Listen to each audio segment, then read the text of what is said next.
Hello friends, my self विशेष कटियार। तो आज हम लोग अपनी इस वीडियो में बात करेंगे फीकस और मैकेनिज्म ऑफ डिफिकेशन के बारे में। ठीक है, तो सबसे पहले आइए जानते हैं कि फीकस क्या होता है। इट इज़ द सॉलिड या semi solid remain of food, यानी कि जो फीकस है वो रिमेन ऑफ फूड होता है और ये सॉलिड होता है, सॉलिड फॉर्म में या सेमी सॉलिड फॉर्म में होता है। डैट वाज नॉट डाइजेस्टेड, जो कि स्मॉल इंटेस्टाइन में डाइजेस्ट नहीं होता है। ठीक है, एसआई का मतलब है यहाँ पर स्मॉल इंटेस्टाइन। ठीक है, that was not digested in the small intestine and has been broken down by bacteria in large intestine, और लार्ज इंटेस्टाइन में बैक्टीरिया के द्वारा जिसे ब्रोकन डाउन यानी तोड़ दिया गया हो, ठीक है, उस फूड को हम क्या कहेंगे, फीकस कहेंगे। ठीक है, और faeces contain a relatively small amount of metabolic waste product. जो फीकस होता है उसमें small amount of metabolic waste product पाया जाता है। ठीक है, why the chyme chyme has remained in the large intestine, जो काइम है वो लार्ज इंटेस्टाइन में रहता है, और लार्ज इंटेस्टाइन में जो काइम रहता है उसका वो सॉलिड और सेमी सॉलिड फॉर्म में कन्वर्ट हो जाता है, क्योंकि लार्ज इंटेस्टाइन में जो काइम होता है उसमें से वाटर का एब्जॉर्प्शन हो जाता है। ठीक है, यानी कि लार्ज इंटेस्टाइन में जो काइम होता है उसका जब वाटर का एब्जॉर्प्शन होता है उसमें, तो वो सॉलिड या सेमी सॉलिड फॉर्म में कन्वर्ट हो जाता है, तब उसको हम फीकस कहते हैं। ठीक है, फिर आता है आपका डिफिकेशन। डिफिकेशन का मतलब है वॉइडिंग ऑफ फीकस। ठीक है, वॉइडिंग ऑफ फीकस। ठीक है, defecation mass peristaltic movement push faecal matter from sigmoid colon into rectum. जो पेरिस्टल्टिक मूवमेंट होते हैं उनके द्वारा जो पेरिस्टल्टिक मूवमेंट होते हैं उनके द्वारा जो फीकल मैटर है यानी फीकस है उसको पुश किया जाता है सिग्मॉइड कोलन से रेक्टम में। ठीक है, सिग्मॉइड कोलन से रेक्टम में उनको पुश किया जाता है। The resulting distension of the rectal वाल, और फिर क्या होता है, जो रेक्टम जब सिग्मॉइड कोलन से वो रेक्टम में पहुंचेगा तो जो रेक्टम की जो वॉल होती हैं उनको हम रेक्टल वॉल कहते हैं। तो रेक्टल वॉल में डिस्टेंशन होता है यानी उनमें खिंचाव होता है।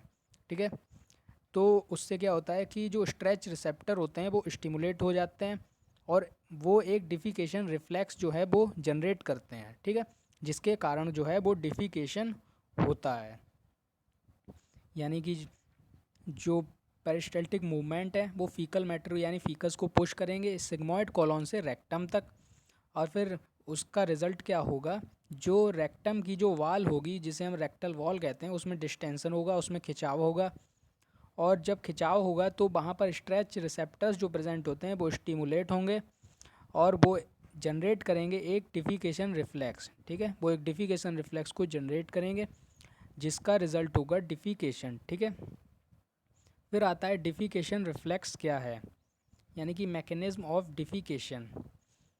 तो डिफिकेशन रिफ्लेक्स आइए देखते हैं। डिस्टेंशन ऑफ रेक्टल वॉल, यानी कि जो सिग्मॉइड कोलन से जब रेक्टम में फीकल मैटर जाएगा तो रेक्टम की जो वाल होगी, रेक्टल वाल, उसका डिस्टेंशन होगा। ठीक है, जब उसकी वाल में डिस्टेंशन होगा तो वहाँ पर जो रिसेप्टर प्रेजेंट होंगे वो सेंसरी इम्पल्स सेंड करेंगे सैक्रल स्पाइनल कॉर्ड को। ठीक है, रेक्टल वाल में डिस्टेंशन हुआ और जो रेक्टल की वाल है वहाँ पर रिसेप्टर प्रेजेंट थे, उन रिसेप्टर ने सेंसरी इम्पल्स भेजी सैक्रल स्पाइनल कॉर्ड के पास। ठीक है, इम्पल्स वहाँ तक पहुँच गई, फिर उसके बाद में मोटर इम्पल्स आएंगी स्पाइनल कॉर्ड से, यानी जब वहाँ पर सेंसरी इम्पल्स पहुँच गई सैक्रल स्पाइनल कॉर्ड पर, तब उसके बाद में सैक्रल स्पाइनल कॉर्ड से मोटर इम्पल्स आएंगी। ठीक है, ट्रैवल करेंगी along parasympathetic nerve, parasympathetic nerve के द्वारा मोटर इम्पल्स वहाँ से आएंगी कहाँ पर, descending colon, sigmoid colon, rectum और एनस तक। ठीक है, वहाँ यहाँ तक जो है वो इम्पल्स आएंगी, मोटर इम्पल्स आएंगी।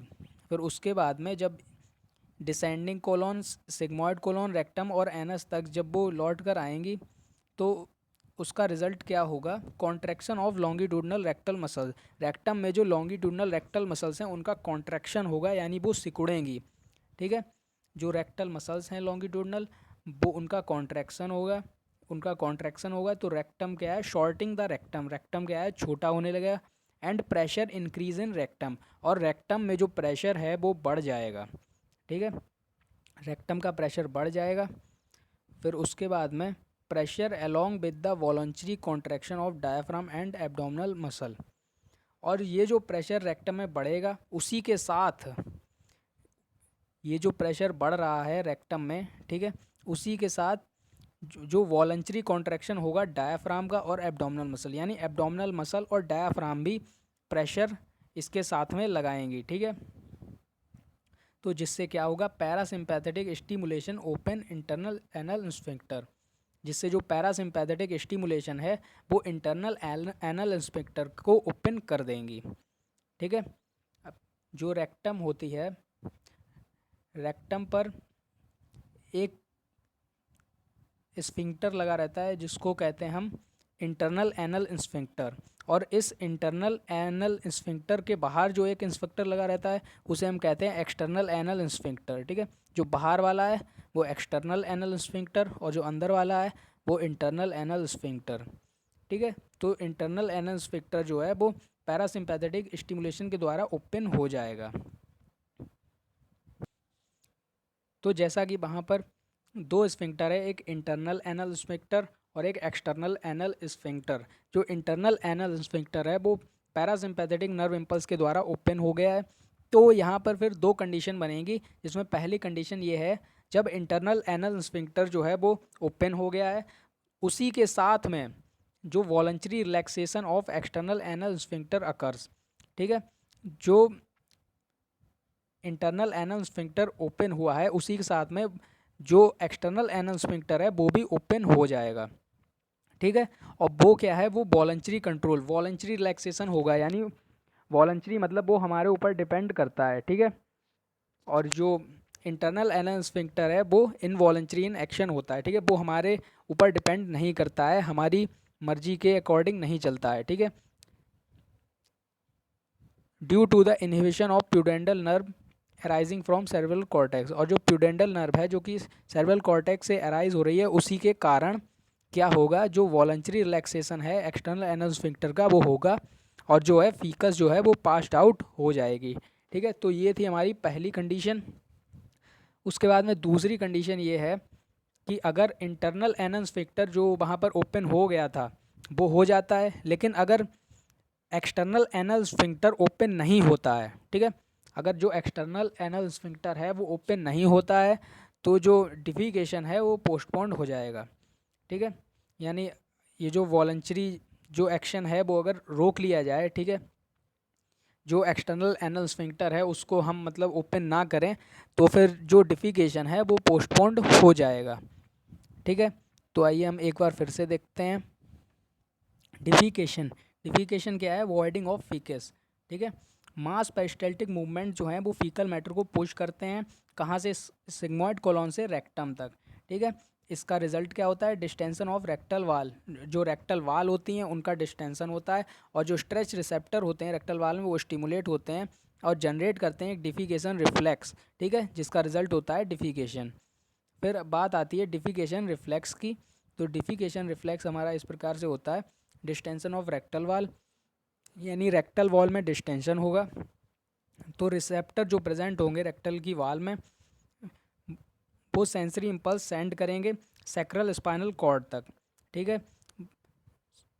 सैक्रल स्पाइनल कॉर्ड तक जब सेंसरी इम्पल्स पहुंच जाएंगी तो सैक्रल स्पाइनल कॉर्ड जो है वो मोटर इम्पल्स भेजेगा, ठीक है। तो मोटर इम्पल्स ट्रैवल करेंगी स्पाइनल कॉर्ड से अलोंग पैरासिम्पैथेटिक नर्व्स, ठीक है। जो पैरासिम्पैथेटिक नर्व्स आ रही होंगी सैक्रल स्पाइनल कॉर्ड से उसके अलोंग जो है वो मोटर इम्पल्स ट्रैवल करेंगी, और कहाँ पर आएंगी, बैक टू द, यानी वो लौट कर जहाँ से गई थी, यानी descending colon, sigmoid colon, rectum और एनस से वहाँ पर वापस आ जाएंगी मोटर इम्पल्स, ठीक है। गई सेंसरी इम्पल्स थी और लौट कर आएंगी मोटर इम्पल्स, रिजल्टिंग, जिसका रिजल्ट होगा contraction of the longitudinal rectal muscles, यानी जो रेक्टम है उसमें जो रेक्टल मसल्स हैं लॉन्गिट्यूडनल उनका कॉन्ट्रैक्शन होगा। जब कॉन्ट्रैक्शन होगा तो rectum, shortening the rectum, rectum छोटा होगा और प्रेशर जो है रेक्टम के अंदर बढ़ जाएगा, प्रेशर बढ़ जाएगा, और इसी के साथ में जो वॉलंटरी कॉन्ट्रैक्शन ऑफ जो डायाफ्राम और एब्डोमिनल मसल है वो भी प्रेशर लगाएंगे, ठीक है, इसी प्रेशर के साथ में।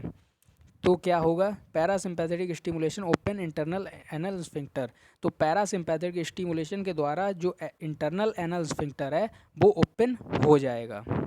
अब यहाँ पर हमारी दो कंडीशंस बन रही थी, एक पहली जिसमें इंटरनल एनल स्फिंक्टर तो खुल जाता है लेकिन एक्सटर्नल एनल स्फिंक्टर भी खुल जाता है, ठीक है। दोनों साथ साथ जब खुलते हैं तो रिज़ल्ट क्या होता है, फीकस जो है वो पास्ड आउट हो जाता है। लेकिन दूसरी वाली कंडीशन में अगर इंटरनल एनल स्फिंक्टर ओपन हो गया है, एक्सटर्नल एनल स्फिंक्टर जो है वो वॉलंटरी कंट्रोल है, हमारे ऊपर कंट्रोल करता है। तो अगर हम किसी ऐसी सिचुएशन में हैं कि हम जो है फीकल्स को पास आउट नहीं कर सकते हैं तो क्या है, एक्सटर्नल एनल स्फिंक्टर नहीं खुलता है और डिफिकेशन जो है वो पोस्टपोन्ड हो जाता है, ठीक है। तो ये था हमारा डिफिकेशन रिफ्लेक्स।